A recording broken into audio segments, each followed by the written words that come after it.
प्यारे बच्चों, कैसे हैं आप सब। नीट और जेई की तैयारी में लगे हुए जितने भी बच्चे हैं उन सब के लिए आज हमारा पहला चैप्टर मूल कॉन्सेप्ट आप सबके साथ है। हम आज ये चैप्टर स्टार्ट कर रहे हैं केमिस्ट्री में, और मूल कॉन्सेप्ट के जितने भी हमारे जो क्वेश्चंस हैं या जो भी कॉन्सेप्चुअल आपको प्रॉब्लम्स होती हैं, इस चैप्टर को आप 1 बाई 1 जैसा भी चलता जाएगा कंप्लीट कर लीजिएगा। उसके बाद आपकी सारी प्रॉब्लम दूर हो जाएंगी और कोई भी क्वेश्चन आप आसानी से कर पाएंगे। इस चैप्टर में जो मेन हम करने वाले हैं, पहले तो आपको पार्ट वाइज इस चैप्टर को छोटे छोटे सेगमेंट में डिवाइड करके हम पार्ट वाइज इसको डील करेंगे। उसके बाद जितने भी क्वेश्चन एनसीईआरटी के हैं, जितने भी क्वेश्चन एनसीईआरटी एग्जाम्पलर के हैं और जितने भी क्वेश्चन प्रीवियस ईयर नीट और जेई के आए हुए हैं, वो हम सारे के सारे क्वेश्चन सॉल्व करेंगे। ठीक है, तो आइए मूल कॉन्सेप्ट नाम के जो एक डर है आपके अंदर बैठा हुआ दिमाग में, उसको दूर करते हैं और बहुत आसान शब्दों में, आसान भाषा में, सरल तरीके से इस पूरे चैप्टर को मैं समझाने की आपकी कोशिश करता हूं। तो मैं आपका chemistry mentor doctor Aditya Pandey chapter 1 chemistry का स्टार्ट कर रहा हूं, some basic concept of chemistry. मूल कॉन्सेप्ट में आज आपको मिस्टर मोल आपको ये मूल पढ़ाएंगे। और सबसे पहले हम स्टार्ट करते हैं, चूंकि इस चैप्टर में बेटा बहुत सारी चीजें आएंगी, एटम आएगा, मॉलिक्यूल आएगा, मैटर्स आएंगे, ऐसे कुछ कुछ टर्म्स हमें सुनाई देंगे। तो एक बार हम लोग सब देख लेते हैं, फंडामेंटल्स देख लेते हैं। हम सब जानते हैं कि हमारे आसपास हम किन चीजों से घिरे हुए हैं। तो अगर हम ऐसा पाते हैं तो हमारे चारों तरफ हमें मैटर्स ही मैटर्स मिलते हैं, है ना। वो सॉलिड भी हो सकते हैं, लिक्विड भी हो सकते हैं, गैस भी हो सकते हैं, और दो डिफरेंट स्टेट ऑफ मैटर भी होती है जिसे बोस-आइंस्टाइन कंडेंसेट के नाम से जानते हैं और प्लाज्मा के नाम से जानते हैं। तो टोटल 5 स्टेट्स हैं। Normal room temperature and pressure पे जो हमें मिलेंगी सॉलिड, लिक्विड, गैस मिलेंगी, और जो हमें extreme low temperature and extreme high temperature पे मिलेंगे वो हमें मिल जाएंगे प्लाज्मा एंड बोस-आइंस्टाइन कंडेंसेट मिल जाएंगे। ठीक है, तो ये टोटल हमारे पास 5 स्टेट्स हो गए। उसके बाद ये जो हमने टोटल 5 स्टेट्स हमने डिवाइड किया है, ये किस बिहाफ पे डिवाइड किया है?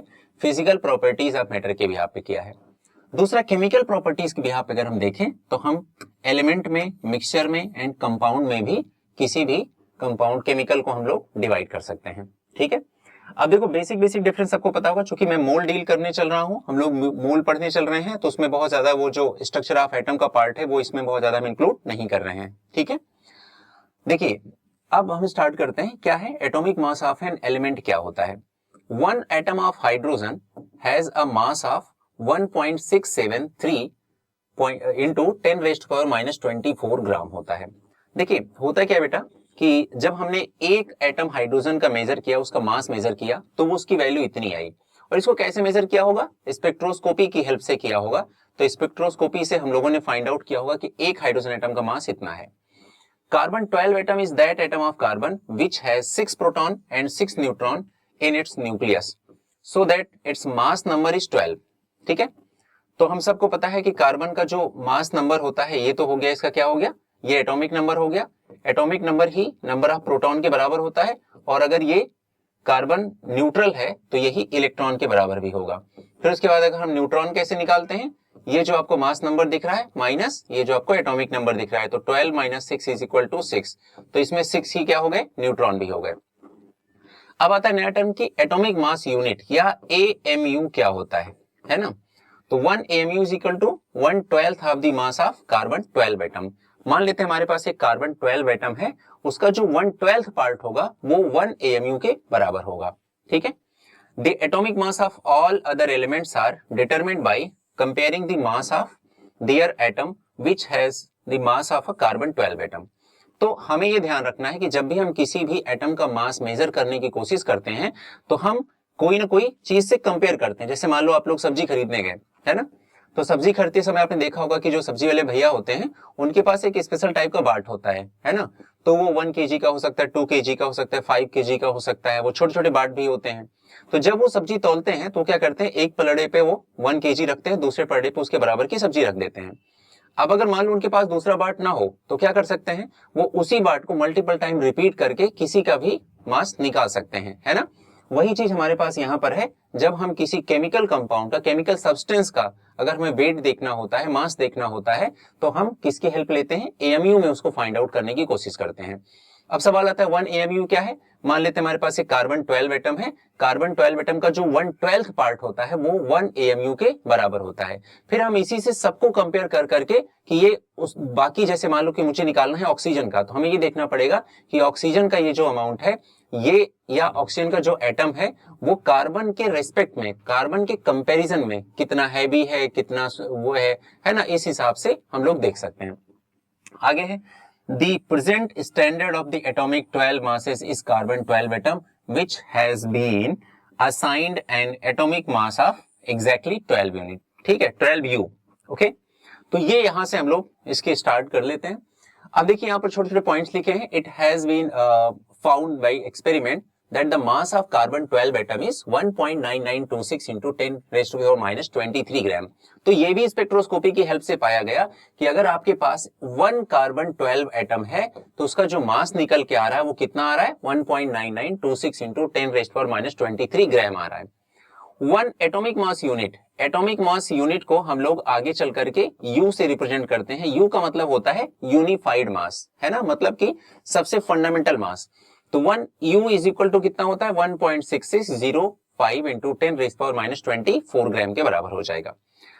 देखो कुछ यहाँ पर कॉमन एलिमेंट्स हैं जो भी आगे आप जब मूल कॉन्सेप्ट के क्वेश्चन सॉल्व करेंगे तो आपको इनके मासेस की जरूरत पड़ेगी। तो यहाँ पर सबके एटॉमिक मास लिखे गए हैं, देख लें आप सब लोग, है ना। जिस जिसका इंपॉर्टेंट है या जिस जिसका आपको ध्यान रखना है मैं वहां पर टिक कर दे रहा हूँ।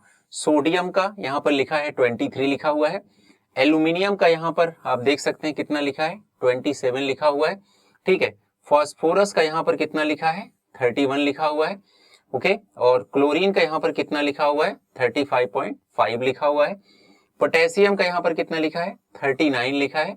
और फिर बस इतना ही। ठीक है, देखो जितना मैंने टिक किया है, ठीक है, मतलब एटॉमिक नंबर 1 से लेके 20 तक अक्सर ऐसा होता है कि उनका जो एटॉमिक मास होता है वो एटॉमिक नंबर का डबल होता है। ओके, कुछ कुछ का नहीं है, वो आपके सामने लिखे गए हैं।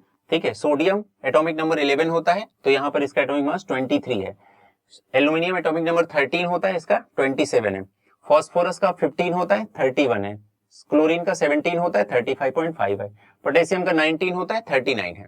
ओके, बाकी जितने भी आपके मोस्टली हैं उन सब का, या हम ऐसे भी कह सकते हैं जितने even number of atomic number वाले हैं सबका जो एटॉमिक मास होता है उसका जस्ट डबल होता है। ठीक है, ये अप टू 20 एटॉमिक नंबर तक के लिए की बात मैं कर रहा हूं। ठीक है, आगे हम लोग देखते हैं यहाँ पर क्या लिखा है, significant of the symbol of the element.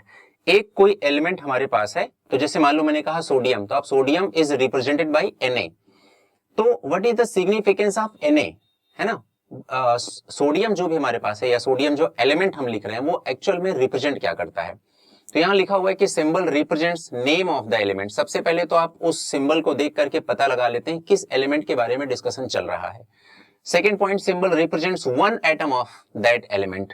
तो जैसे मैंने लिखा Na, तो Na is the representation of one atom of sodium. Okay, symbol also represent one mole of atom of the element. तो उस एलिमेंट का वन मोल एटम को भी वही रिप्रेजेंट करता है। Okay, that is symbol also represents 6 into 10 to the power 23 atoms of the element atom. तो अब इस बात को समझना है, जैसे हम सब जानते हैं कि वन मोल में अगर कोई कुछ पूछे, सपोज दैट कि मैं अगर ऐसे एक स्टेटमेंट पास करता हूं कि I have one mole this pen, तो ये अपने आप में ही इस बात का रिप्रेजेंटेशन है कि मेरे पास 6 into 10 raised to the power 23 pens हैं। तो कोई भी सब्सटेंस वन मोल में एवोगैड्रो नंबर या फिर 6.023 into 10 raised to the power 23 के बराबर होता है ना। Symbol represents a definite mass of the element equal to the atomic mass expressed in gram। Okay, तो ये ध्यान रखना है कि डेफिनेट मास ऑफ एलिमेंट बताता है। जैसे मान लो मैंने सोडियम लिख दिया तो आप कंफर्म कर दोगे कि इसका मास कितना होगा, 23 होगा। तो एक डेफिनेट मास का भी रिप्रेजेंटेशन होता है। तो जब भी आप किसी भी पीरियोडिक टेबल में अपने 118 एलिमेंट्स हैं और हर एलिमेंट के लिए आप एक प्रॉपर रिप्रेजेंटेशन आपने बना रखा है पीरियोडिक टेबल में, उन्हीं के फॉर्म में हम उस चीज को रीड करते हैं, है ना। तो जब भी हम किसी एलिमेंट को देखते हैं या उसके रिप्रेजेंटेशन को देखते हैं तो एक्चुअल में रिप्रेजेंटेशन की जरूरत कहां पड़ी, तो जरूरत कहां कहां पड़ी आपके सामने है। पहली बात तो वो एलिमेंट का नाम बताता है। दूसरा यहाँ पर लिखा गया है कि वो एक एटम ऑफ उस एलिमेंट का बताता है। सेकंड, वो वन मोल को भी रिप्रेजेंट करता है। फोर्थ, यहाँ पर लिखा है कि वन मोल का मतलब वही Na के बराबर हो जाएगा।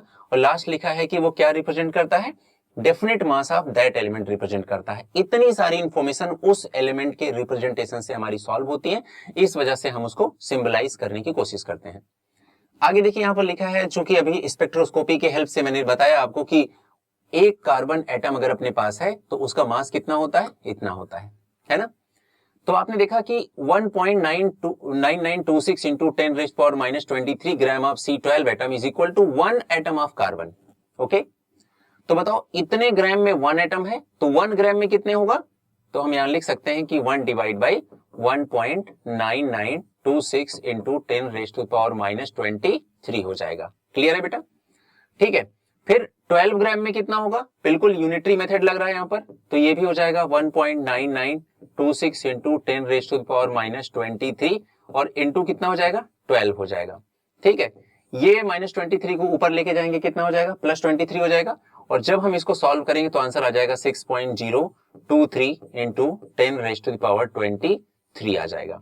और ये जो वैल्यू आती है ये किसके बराबर होती है, ये एवोगैड्रो नंबर के बराबर होती है। ठीक है, यही एवोगैड्रो नंबर है। तो एक्चुअल में एवोगैड्रो नंबर आया कहां से, यहां से आया। सबसे पहले हमने देखा कि अगर हमारे पास 1 कार्बन एटम है, उसका मास हमने कैलकुलेट करने की कोशिश की, तो हमने एक डिफरेंट टेक्निक का यूज किया, उसका नाम था स्पेक्ट्रोस्कोपी। स्पेक्ट्रोस्कोपी पे एक रीडिंग आ गई और वो रीडिंग हमारे सामने है, ये इतनी होती है कि 1 कार्बन एटम का मास इतना होगा। तो हमने ऐसा देखा कि इतना ग्राम है 1 एटम का, तो 1 ग्राम का इतना मास हो जाएगा, इसलिए अगर हमारे पास 12 ग्राम अगर कार्बन है तो उसका कितना मास हो जाएगा, वहां से हमारा एवोगैड्रो नंबर पहली बार लाइट में आता है ना। अब देखिए ये है आपके सामने मोल्स, है ना, इन्हीं का नाम था एवोगैड्रो। ठीक है, नाम क्या था इनका, एवोगैड्रो सर ही है। और सबसे पहले मोल के बारे में इन्होंने ही हमें कुछ समझाने की कोशिश की थी।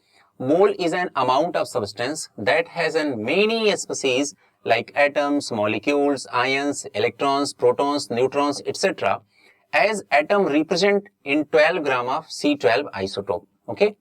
तो 1 मोल इज इक्वल टू कितना हो जाएगा, 6 इंटू 023 इंटू 10⁻23 या फिर यही एवोगैड्रो नंबर के इक्वल हो जाएगा। ठीक है बेटा, तो सबको बेसिक समझ में आ गया थोड़ा सा।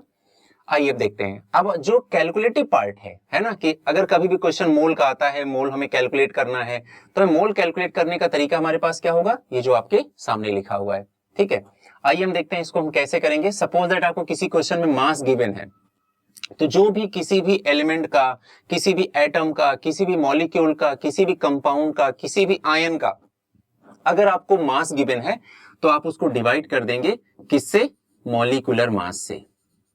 ठीक है, अगर एटम है तो एटॉमिक मास से, मॉलिक्यूल है तो मॉलिक्यूलर मास से। ठीक है, तो क्या आ जाएगा, मोल आ जाएगा। इस तरह से आप मोल फाइंड आउट कर लेंगे।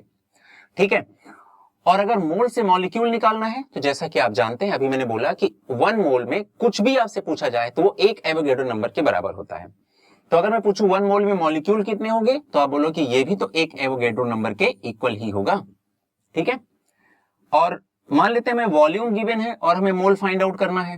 ठीक है, हमें वॉल्यूम पता है और हमें मोल फाइंड आउट करना है, तो हमें ध्यान रखना होगा, हमेशा के लिए ध्यान रखना होगा कि अगर हमारे पास 1 मोल कोई गैस है, 1 मोल कोई गैस है, तो इसका मतलब होता है वो गैस हमारे पास 22.4 लीटर के इक्वल है, या हम कह सकते हैं 22400 ml के इक्वल है। ठीक है, इस वजह से हम लोग ये जो 22.4 लीटर वॉल्यूम है, इसे हम लोग मोलर वॉल्यूम के नाम से जानते हैं। किस नाम से जानते हैं, मोलर वॉल्यूम के नाम से जानते हैं। मोलर वॉल्यूम का मतलब क्या हुआ, volume of 1 mole of gas is known as the molar volume, और वो एकदम अमाउंट फिक्स है। मैं XYZ दुनिया के किसी भी गैस के बारे में अगर बोल दूं कि दिस गैस इज एक्चुअली 1 मोल, तो आपको तुरंत बोल देना है कि इसका मतलब कि वॉल्यूम ऑफ गैस 22.4 लीटर होगा। कहने का मतलब गैस का मोल अगर मैं 1 मोल कह रहा हूं तो उसका जो वॉल्यूम है वो ऑलरेडी फिक्स हो चुका है। ओके, तो ये हमने देखा। अगर वॉल्यूम हमारे पास, जरा सोचिए, अब मैंने क्या लिखा है यहाँ पर, 1 mole is equal to 22.4 litre.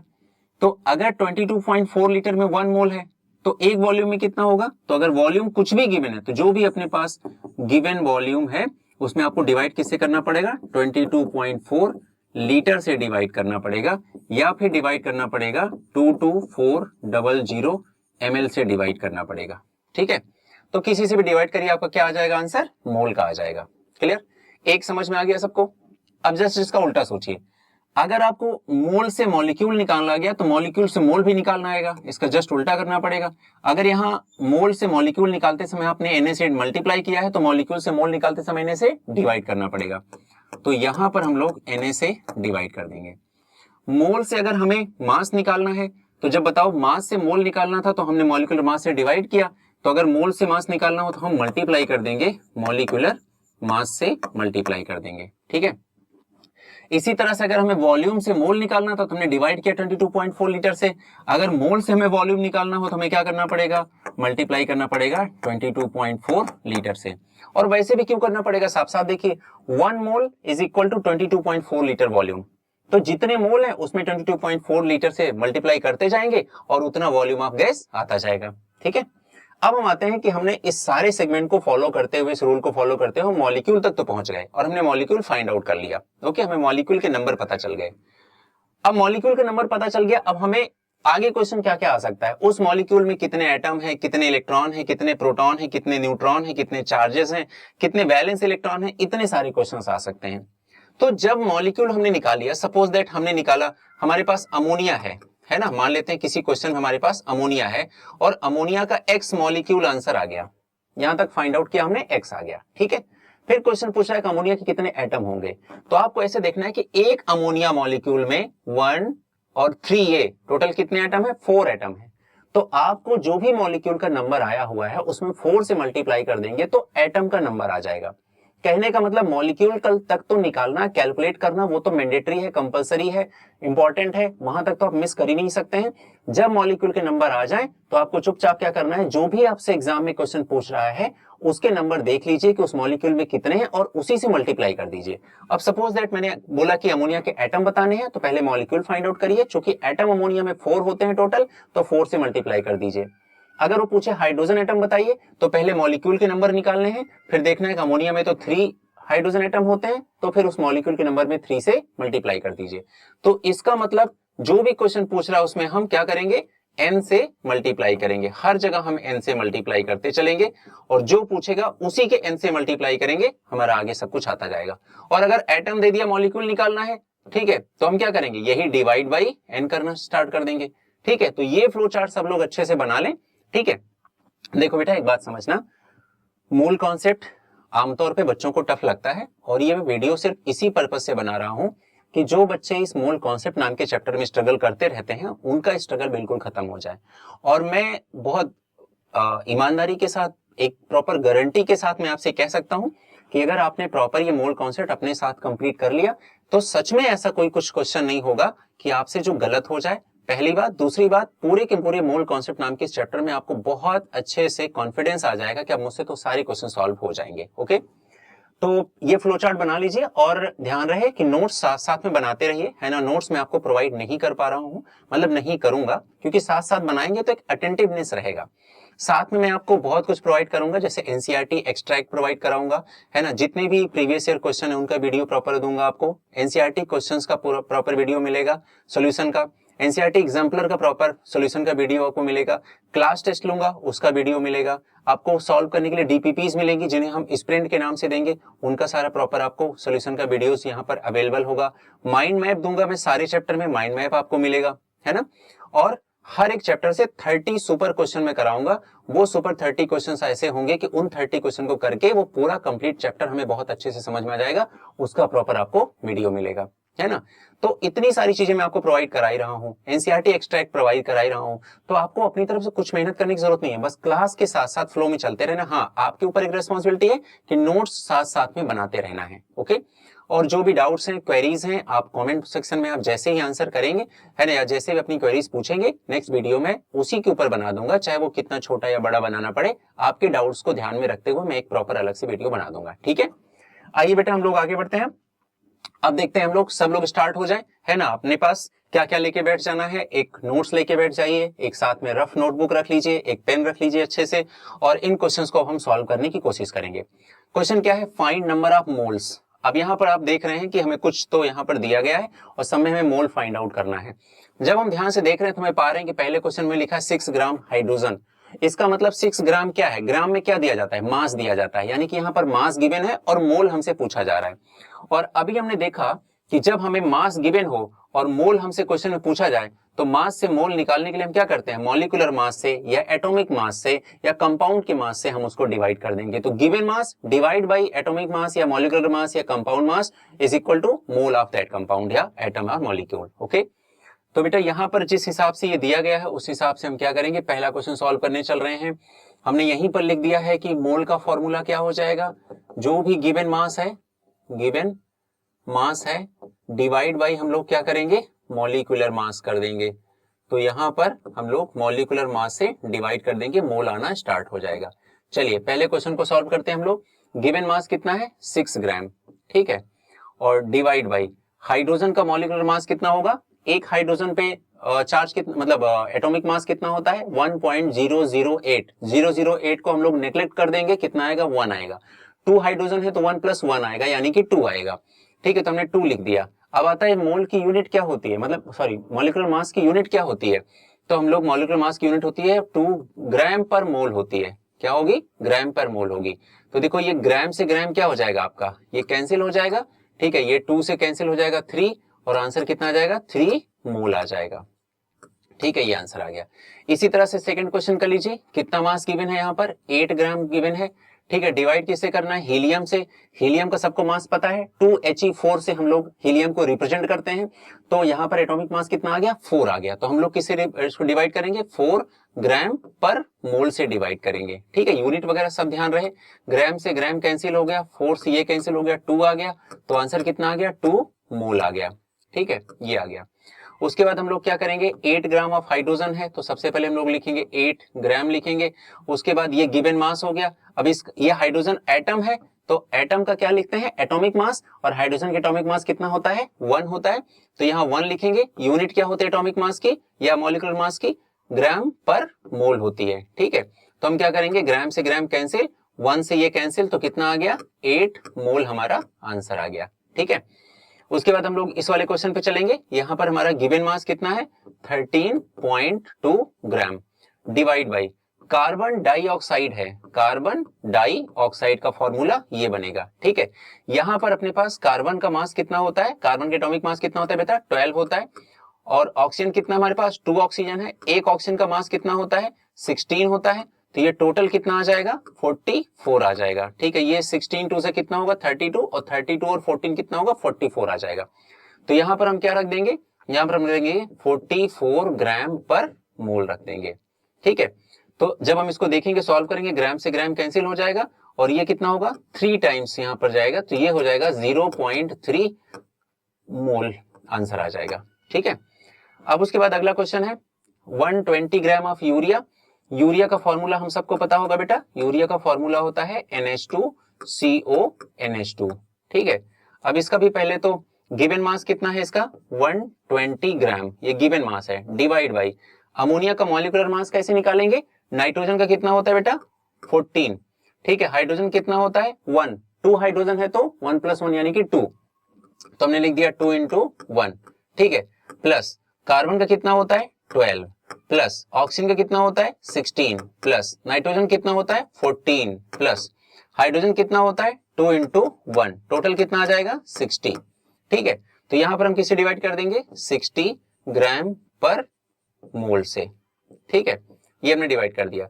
क्या हुआ यहां से ग्राम कैंसिल, 0 से 0 कैंसिल, 6 से आ गया 2 टाइम्स, तो ये आ गया 2 मोल हमारा आंसर आ गया, ठीक है। अगला क्वेश्चन यहाँ पर हमारे पास 12 मिलीग्राम ऑफ ओजोन। ध्यान रहे बेटा, अभी तक जितनी भी वैल्यूज गिवन थी सब ग्राम में गिवन थी।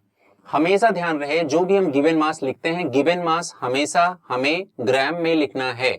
अगर कहीं पर किसी डिफरेंट यूनिट में मास दिया गया है तो पहले उसको ग्राम में कन्वर्ट कर लीजिए, ठीक है। तो किलोग्राम को ग्राम में कन्वर्ट करना है, मिलीग्राम गिवन है तो ग्राम में कन्वर्ट करना है। फाइनली आपको एटॉमिक मास या मॉलिक्यूलर मास की जो वैल्यू रखनी है वो ग्राम वाली यूनिट में ही पुट करनी है, इस बात का ध्यान। चलिए तो यहां पे हम लोग चलते हैं। ओजोन का फॉर्मूला क्या होता है O3 होता है बेटा, ठीक है, और यहां पर गिवन मास कितना है, गिवन मास है हमारा 12 मिलीग्राम है, तो मिलीग्राम में से मिली हटाना है यानी कि इसको ग्राम में कन्वर्ट करना है, तो हम लिख देंगे -3। अब ये ग्राम में कन्वर्ट हो गया, डिवाइड बाई अब इसका क्या लिखना है मॉलिक्यूलर मास। ऑक्सीजन का एटॉमिक मास कितना होता है 16, 3 ऑक्सीजन है तो 3 × 16 कितना हो जाएगा 48 हो जाएगा, तो यहां पर हो जाएगा 48 है ना। तो हम यहाँ लिख देंगे 48 ग्राम पर मोल हो जाएगा। यहां से ग्राम क्या हो जाएगा, कैंसिल होगा। ठीक है, अब ये कितने टाइम्स आएगा, ये लगभग 4 टाइम्स हो गया, लगभग क्या 4 टाइम्स हो गया। तो ये आ गया 1/4 इंटू 10⁻³ मोल आंसर आ गया। ठीक है, और आपको इसको शॉर्टकट करना है या फिर और थोड़ा सॉल्व करना है तो 0.25 इंटू 10⁻³ मोल आ गया। और सॉर्ट करना है तो इसको तो लिख सकते हैं 2.5 इंटू 10⁻⁴ मोल आ गया। ठीक है, ये इसका फाइनल आंसर आ गया। क्लियर। आइए फिर देखिए यहाँ पर क्या गिवन है, किलोग्राम में अब इस बार गिवन है। तो पहले वाले इसके ऊपर वाले क्वेश्चन में मिलीग्राम में, अब किलोग्राम में। लेकिन हमें तो पता है, हम लोग तो चालाक हो चुके हैं अब तक, है ना। हमें पता है इस किलोग्राम किस में कन्वर्ट करना पड़ेगा, ग्राम में कन्वर्ट करना पड़ेगा। तो फिर से वही काम, सल्फर डाइऑक्साइड का फॉर्मूला क्या होता है, सल्फर डाइऑक्साइड को हम लोग कैसे रिप्रेजेंट करते हैं, SO2 से। इसका मॉलिक्यूलर मास कितना होगा, सल्फर का कितना होता है 32 प्लस 2 ऑक्सीजन है, एक ऑक्सीजन का कितना होता है 16 होता है। तो ये कितना हो जाएगा 32 और ये भी कितना हो जाएगा 32, टोटल कितना आ जाएगा 64 आ जाएगा। ठीक है, अब हमें इसका निकालते हैं। चलिए, गिवन मास कितना है 3.2 किलोग्राम में, किलोग्राम को ग्राम में कन्वर्ट करेंगे, 1 किलोग्राम इज इक्वल टू 1000 ग्राम। तो यहां पर 1000 से मल्टीप्लाई कर देंगे, ये ग्राम में कन्वर्ट हो गया, डिवाइड बाई मॉलिक्यूलर मास कितना है 64। ठीक है, यूनिट क्या होगी ग्राम पर मोल। ग्राम से ग्राम क्या हो जाएगा, कैंसिल हो जाएगा। अब क्या करें, इसका एक 0 हटा दें, इसका एक दशमलव हटा दें। ठीक है, ये हट गया। ठीक है, अब ये 32 जस्ट 2 टाइम्स हो गया, ये इसको ऐसे कट करेंगे 50 आ गया। तो आंसर क्या आ जाएगा 50 मोल हमारा आंसर आ जाएगा। ठीक है, अच्छे से देख लो बेटा, कहीं पर कोई डाउट कुछ भी हो, समझ में आ गया सबको। ठीक है, बहुत इजी क्वेश्चन थे। अब इतने सारे क्वेश्चन कराने के पीछे का लॉजिक क्या है कि आपकी न्यूमेरिकल प्रैक्टिस पहली तो हो, दूसरा क्या होता है जब एक ही टाइप के कई सारे क्वेश्चन कर लेते हैं तो फिर हमें कभी फॉर्मूला रटने की जरूरत नहीं पड़ती है, वो हमें अपने आप ही याद हो जाता है। ठीक है, तो ये हमने एक तरीका आपको सिखाया। अगले क्वेश्चन पे हम लोग चल रहे हैं और अगला क्वेश्चन है फाइंड मास ऑफ। अब हमें डिफरेंट यहाँ पर एग्जांपल्स दिए गए हैं या हम क्वेश्चन कह सकते हैं, क्वेश्चन गिवन है और हमें उनका मास निकालना है। जब हमने देखा क्वेश्चन में तो यहाँ पर मिली मोल गिवन है, मोल गिवन है, मोल गिवन है, मोल गिवन है एंड मोल गिवन है। मोल गिवन है, मास निकालना है। अभी मैंने आपको क्या सिखाया था पीछे, ठीक है, अभी आपने देखा था अगर आपको मोल गिवन है और आपको मास निकालना है तो मोल से मास निकालने के लिए क्या करेंगे, मॉलिक्यूलर मास से मल्टीप्लाई कर देंगे। ठीक है, तो जो भी आपको मोल गिवन है उसमें मॉलिक्यूलर मास से मल्टीप्लाई करिए, गिवन मास आपका आ जाएगा।